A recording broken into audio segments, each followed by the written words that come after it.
Hit story में आपका स्वागत है। मेरी 14 साल की दुल्हन मेरे बेड पर बैठी हुई थी। अभी उसके एक जान होते हैं जिसमें डरने की और कमरे से भागने की कोई बात नहीं होती। फिर भी पूनम अपनी जिद पे अड़ी रही। मैं नहीं जाऊंगी, मुझे नहीं करनी कोई शादी वादी। मुझे पापा के घर भिजवा दीजिए, मैं वहां रह लूंगी। देखो, यह सब अब तो नहीं हो सकता ना।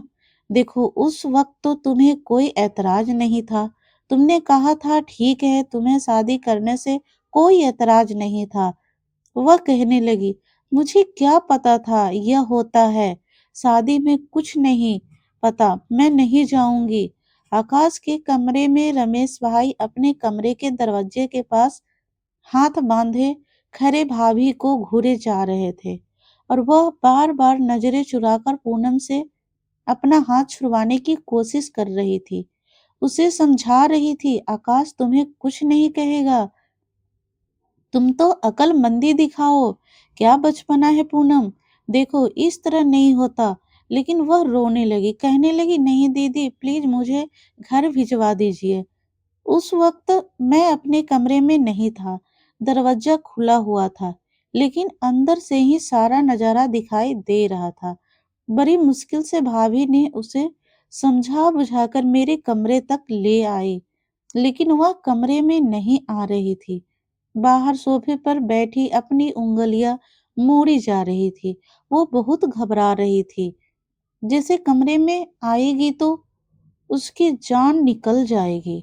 यह देखकर मैं बड़ा खुश हो रहा था और मुस्कुरा भी रहा था। लेकिन मैं यह नहीं जानता था कि वह इस तरह डर जाएगी। वह चुपचाप कमरे में आई। मुझसे बात किए बगैर उसने अलमारी खोली। उसने कमरे का दरवाजा बंद किया और अलमारी में से उसने अपना एक कपड़ा निकाला और वॉशरूम में चली गई।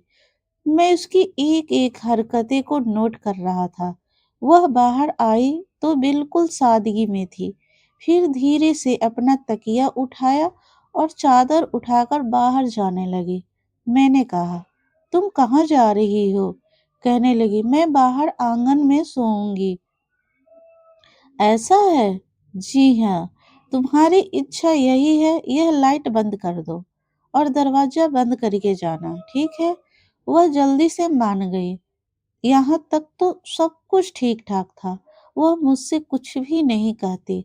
ज्यादातर वक्त उसका भाभी के साथ ही बीता था या फिर मेरी मम्मी के साथ।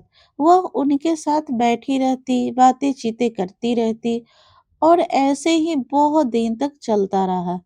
वो रोती रही और मुझे उसको देखने में मजा आता रहा। एक दिन वह बहुत जिद करने लगी, मुझे मायके जाना है। फिर वो 2-3 साल के लिए मायके चली गई।